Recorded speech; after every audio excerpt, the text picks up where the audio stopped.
Welcome to Primal Girl Wellness and Down to Earth Astrology. I am Miss Jenny and I am your astrologer. This is just a quick video, mostly from my own records, for a missing persons report for a 2-year-old toddler by the name of Wynter Smith. She was abducted by her mother's partner, I think on Sunday. So the partner stabbed her and left her to die. And then stole the car and snatched up the 2-year-old and took off with the 2-year-old. Now they have since apprehended him. They caught him, but the Wynter was not in the car with him, and they don't know where Wynter is. So now there's a massive manhunt through Michigan to try and find the child. So because it can't, and this is huge stuff because it showed up on my YouTube feed. So of course, I'm taking a look at it to see what I don't know, mostly because I've got some time to kill, and to see what, if any, information we can get looking at horary chart. Now, some things, caveats before we get started. This is not conclusive, and typically this is not the best way to do horary charts, especially since when you do cases that have no personal meaning to you, but it's significant enough that it caught my attention, so I'm going to run the chart anyway. Also, all of this information is speculation because, still kind of working out the bugs about doing missing people with horary charts, especially people that I'm asking about that I don't know, as opposed to someone coming to me and asking the question. All of these little details are very important. So it would appear that we have a radical chart. For those of you who want to set up the chart, I will put a picture of the chart at the end of the video, so you can take a look at the chart yourself. And the first thing that I'm struggling with are rulerships. The hardest part of horary are the rulerships. Which house rules what? Because if you can't figure out what house rules what, it's very hard to figure out which planet becomes significator of the question. So I'm thinking the 5th house rules children, the 11th house rules other people's children. So maybe look at both of them to see which one fits the situation better. Well, because, God's a comedian, they both fit. So we have Venus ruling the 5th house, we have Mars ruling the 11th, right, as possible rulers for Wynter. And guess what? Venus and Mars are together in the 8th house. So just right there, it's very difficult to tell which house becomes the actual ruler, because Venus and Mars are pretty much in the same place together in another part of the chart. So both of those rulers are together. So there's no way to differentiate between the two. Now, the problem here, just as a general thing, is that with Venus and Mars, either of these, in the 8th house of this chart, this suggests that the child is not alive, which is not really a big leap in logic here. The man stabbed his ex-girlfriend, ex-wife, life partner, whatever their relationship was, and left her to die, and snatched up a toddler and ran off in a stolen car. Pretty much indicates this is not somebody who's got all of the emotional skills or the impulse control or the self-control to be able to deal with a terrified, screaming 2-year-old. So, we know this isn't going to go anywhere good. So right off the bat, just looking at the situation without even touching an astrology chart, we already know there's a really strong possibility that this child is dead. Now, what's interesting is I'm looking at this chart, and his ruler, if we use the 7th house as the ruler for him, he becomes ruled by Mercury. Mercury is with the part of fortune and very wide to the sun, but within orb, right, in the 7th house, which to me, I could be wrong, suggests that he may have actually sold the child to somebody or attempted to sell the child to somebody, which is even worse. Oh my God. In either event, the end result or outcome is, again, that the likelihood of Wynter being alive right now is slim to none, really slim to none. So that's not good. Now, with Venus and Mars positioned at these particular degrees, there's a suggestion of poison or asphyxiation, right? So it is possible that the child has been given a drug overdose, or the child has been suffocated or drowned, but the air has been cut from the child. Oh, happy 4th of July.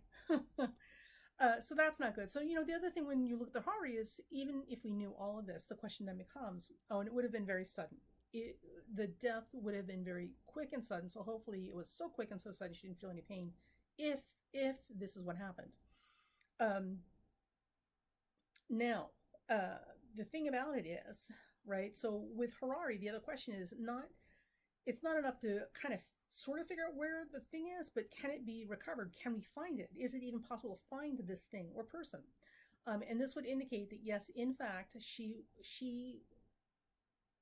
her location will be identified. Let's put it that way. Her location will be identified probably in about 2 weeks, give or take, maybe a little less. Now, the moon in this chart is in Aquarius, and it is also just separated from that Pluto retrograde. Okay, and again, second house emphasis, money, financial transactions, and murder, accidental or otherwise.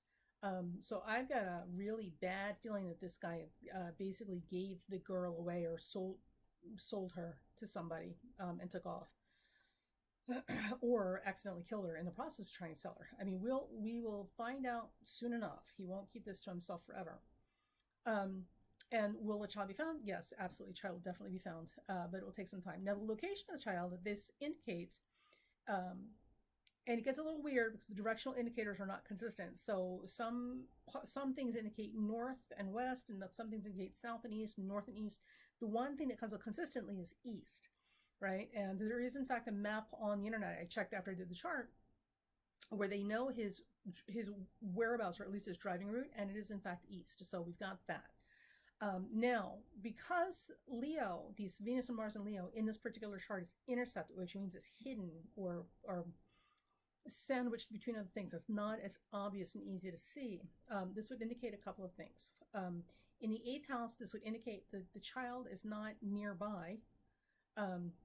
She's at a pretty good distance, not necessarily in another state, but also too hidden from view. So, and also with these particular degrees, it suggests that she's in or near the woods. Now, the thing about it is, I don't know that much about Michigan because she was abducted in Lansing, but I'm guessing that Michigan has a lot of trees and forestry. I mean, it's not New Mexico. This is a whole different thing. So it wouldn't be that difficult to find wooded areas. With ditches and ravines to dump something in that would be very hard to see or invisible or visible from the road. But what's interesting is that with the Leo placement, this also suggests that there's a heat source nearby. So typically with fire signs and with Leo, when we say heat source, we're thinking of things like chimneys and fireplaces and stoves, things that create and generate heat that become the heart of the home sort of thing. But this, if I'm reading this correctly, and I could be wrong, this looks like she's out and away from civilization, as it were, because she's, hard to see, but also too, this may not necessarily be a residence as much as like a foundry. I guess that's what they call it, right? Some type of plant or mill or something where there's a tremendous amount of fire and heat that's used to assist in the production process of something else. So I don't know the area. Maybe you guys know it better, and maybe there is such a place. So I would look for, like old steel mills and stuff. I would look for something like that in the last known area he was sighted, which of course is east, because we saw the map. That was pretty interesting. And then also too in horary, they say that you can look at the 4th house for some indication of the type of soil or ground that the object or missing thing may be found in. In this particular, and of course this is, we're guessing because, again, this is no personal connection to me. So we're still trying to figure out how this works when we're inquiring about missing people that we don't personally know. So the 4th house becomes, the 4th house becomes Aries, which is ruled by Mars, which is still in that 8th house, which again suggests, because it's a Scorpio house, suggests abandoned areas, burial sites, dumping grounds, places where people go to do all sorts of nefarious activity. So it's not a dumping ground like the local county dump where you dump your garbage. This is a dump, like it would be an illegal dumping site, right? Or an abandoned building where crackheads go and smoke their crack or something like that.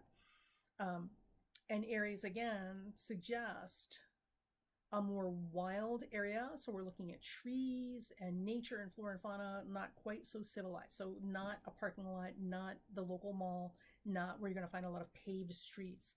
And of course, Jupiter and the North Node are in that 4th house, which is ruled by Aries and Mars in Leo. And Jupiter and that North Node together in that 4th house, to me, I could be wrong, also suggests, again, something of value. See, I'm thinking this is a I'm thinking there's something about this particular piece of real estate that has value, even though it's not heavily trafficked. There is value there. So it may have been that there was once a business that provided a lot of value for the local community that's not operating anymore, or is. I'm not sure. Or see, Taurus rules farmland too, or that there could easily be like next to or neighboring in that area, surrounding that area, like farms, right, or hunting grounds. So anyway, that's what I got. So that's it. It's really, I'm so sorry. It's super crazy hot here. It's humid and raining. And my brain is melting. So I was just doing this on the fly. I thought it was interesting. So we will keep an eye on this case and see how it goes. But yeah, definitely, she's definitely east. She's definitely sandwiched or buried in some place that's harder to see. She's near a heat source, which could easily be an old building that used to use or created a tremendous amount of heat as part of its processing, right? You know, mills and any place where they use a lot of fire and heat as part of their manufacturing process. She's not with us anymore, unfortunately, I don't think. And I think there's a very real possibility that her father tried to or did, in fact, sell her to somebody else, which is even more horrible. But I could be wrong, so we'll wait and see what law enforcement tells us. And again, a wild area, trees, nature, hunting, things that are not cultivated. So even if this were a factory or something, it would be set out and away from areas that are not heavily trafficked by, you know, normal civilization, and may even be a place where people are currently using it as, you know, a drug den or a lover's lane or whatever nonsense you shouldn't be doing out there. And also it looks like there's farms nearby and some significant value in the real estate around that area. So and also it looks like her breath was taken from her, so she was either strangled or drowned, like her breath was cut off, and or she was overdosed. She was given drugs and given too much of it. So, yeah. So we'll see. We'll see. All right, folks. If you hear anything, please put it in the comment section below. I'm going to try and follow it and post comments as well. But if you hear first, definitely put it in the comments and put a link as well. All right. Have a good one.